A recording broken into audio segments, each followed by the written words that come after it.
Hylton. How's it?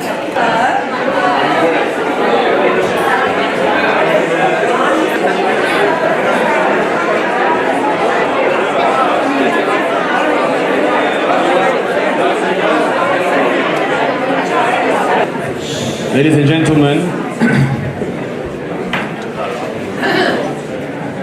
it's a very emotional time standing here today. We are going to speak more about the Bayit next door once we settle down into the Sif Hall. But just a brief introduction before I ask Rabbi Goldman to share some words with us. We're standing here in a place that we never imagined that would look like this. And it's a place of the future, of the next generation. Of the next generation of our community, please God. Through our children and our youth and our teenagers and our young adults, which we've now created a place for them to grow and to attach themselves to our community of Sidlam Shul. And it's taken months, and I would track back to May last year, which is almost a year ago. May last year we launched a fundraiser, if you recall, called Charity. And the point of the charity campaign, the pitch was, we want to raise money for our youth and our young adult activities here at Sidlam Shul. We had no dream of this Bayit at that point. It was just to raise extra funds to assist us in the programming for the next generation and the younger generation of our community. That was May last year. And after months of discussions with committee and rabbis, the vision was to build a place that would be appropriate to our younger generation, that they should feel attached to and have a place that they're proud of within the Sidlam community. And as I said, I'm just giving a short introduction because more of that will be done in the hall. And this is what brought to this construction. You may see around you, around the pillars of the Bayit, as we call it, our budget has reached this point, but there are some items on the wish list. We have a wish list, as you'll see, that was designed creatively around the Bayit. There are certain items that we would like to install in this house. And as the line goes, we built the home, now we need you to furnish it. So please, confidentially, anonymously, we can deal privately with our donors and our sponsors as we've done till this point. But please God, this is the beginning. It's not the end. We're beginning the construction and the building of the next generation. There is still gain forward to growing that support going forward. To give some more context to what this ceremony is about before we head over. L'chaim, l'chaim, l'chaim. Happy Purim. Afrein l'cha Purim. Purim Sameach. It's a wonderful, wonderful atmosphere and vibe, all of us together here tonight. Thank you for joining us and being part of this very, very special, multi-layered occasion. So as you heard, today is exactly 75 years since our shul was established. On Purim Day in 1943, in the middle of World War II, millions of Jews in Europe are dying, and here in the bottom of Africa, a new shul, a new community is being established. And the very first service was on Purim Day, 1943, exactly 75 years today. So Baruch Hashem, we're not dying, we're growing, we're building, we're regenerating. So, you know, I have a friend who sent me this thing today, lots of stuff going around for Purim. Yeah, you saw the one with the wife drinking a big cup of wine, yeah? To drown her sorrows, that it's only a month to Pesach, yeah? So this guy tells all of his friends he's dressing up, this Purim he's going to dress up like his wife. So he comes to the Purim function in his regular, ordinary clothes. So they say, what happened? We thought you were dressing up like your wife. He says, I couldn't find anything to wear. It is a very, very special occasion today. I want to share a vort with you because I have to say a little Torah on such an occasion. Mysticism in our Mishnah share on Sunday mornings, just past Sunday. We learned about Purim. We learned from the Gemara what we said in the Megillah. Levi Singer read for us last night and today, Kimu v'kiblu, that the Jewish people at the time of Purim observed and accepted the Torah. What do you mean they accepted the Torah? The Torah was accepted at Mount Sinai. The Gemara says that at Mount Sinai they didn't have a choice. At Mount Sinai, God held a mountain over their heads. He said, guys, are you accepting the Torah? If not, I'm dropping it. And this is the end, Chevra Kadisha. According to the mystics, it means that the divine revelation was so powerful at Mount Sinai, they had no choice but to accept the Torah.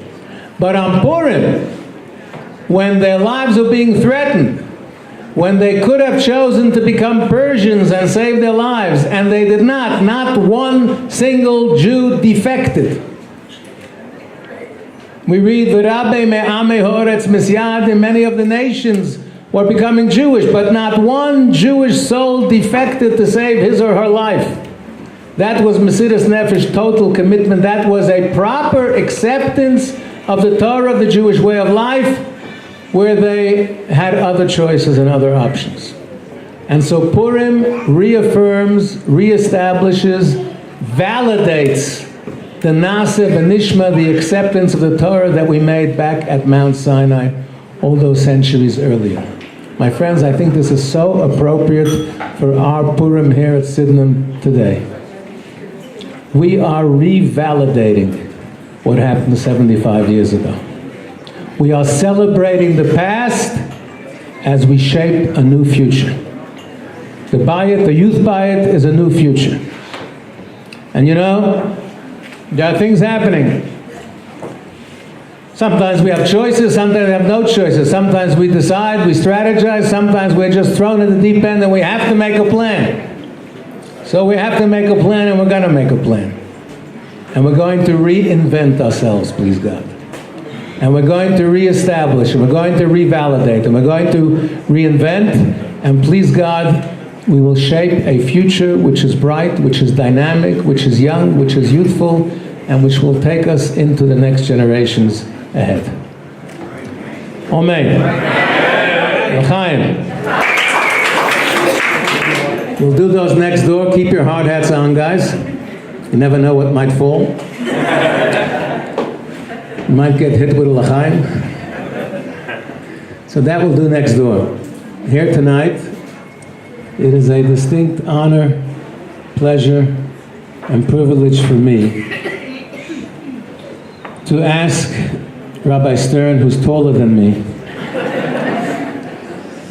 to reach up and to unveil a most original and beautiful plaque, so appropriate for this most original and beautiful, creatively designed building. Thank you, Rochelle. I didn't quite understand what you were doing until you were finished. Shkeach. To combine, and this building really touches on what I've just said. We are celebrating the past as we shape the future. Here you have the past and the future. You have the old and the new. Michel Raff, the architect, has designed a unique design that blends the old and the new. And it really reflects the theme of where we are going in our community. We're going to remember two individuals who loved this shul, who were dedicated to this shul, whose life was this shul. The late Sidney and Naomi Sif, Aleim HaShalom, Zichronim Livracha, may their memory be for blessing.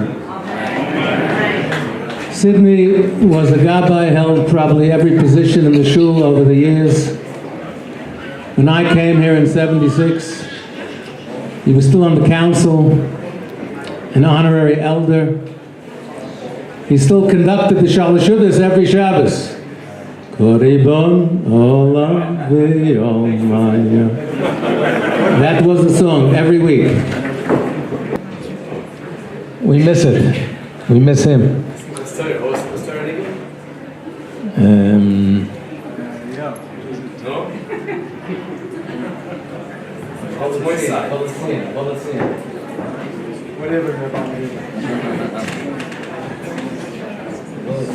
I just know what you're trying to. Huh? Ochichalny. That's Russian. Okay. Known us a short while ago, but even into her 90s, the shul was her life. She never missed the Shabbos. And it was something that was so dear to her. And that love for Sydenham Shul was transmitted to their Ben Yochid, to their one and only child, to Stanley, bless him, and to Ingrid, and to their children and grandchildren. And Baruch Hashem, that Stanley and Ingrid are a driving force in the continuity, in the building, in the rebuilding, in the dedicating and the rededicating of the vibrancy of our community.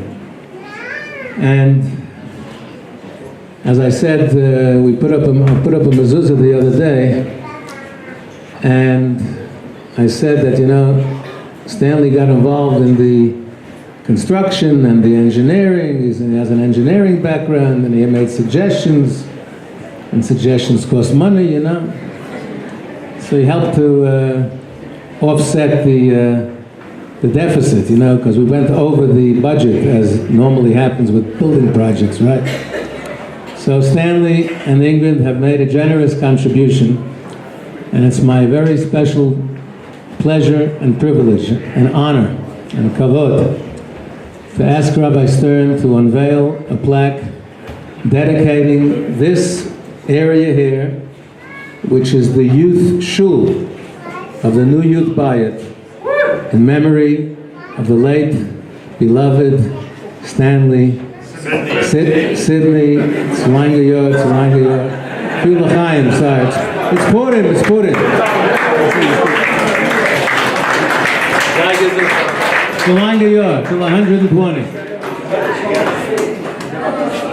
And in memory of Sydney and Naomi Sif.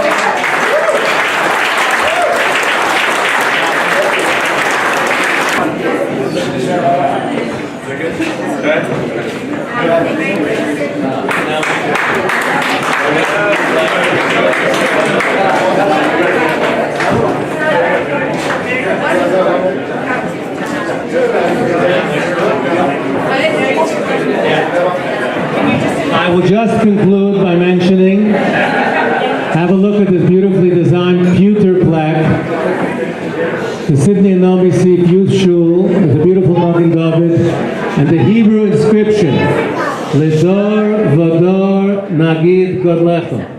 From generation to generation, we will magnify and sing your praises, Hashem. That's what this is all about. Celebrating the past as we shape the future. Lidor Vodor, we're moving from generation to generation, from strength to strength. Amen. Mazel tov. Simen tov, mazel tov, mazel tov, simen tov, mazel tov, mazel tov, simen tov, mazel tov, mazel tov, simen tov. Hey, Lord, yeah.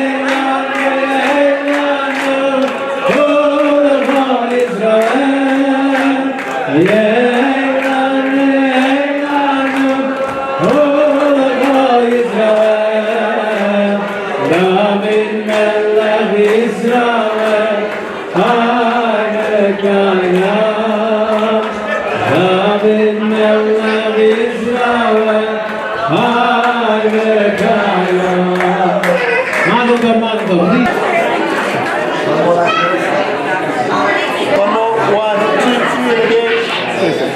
And again, 1, 2. guys, here we go.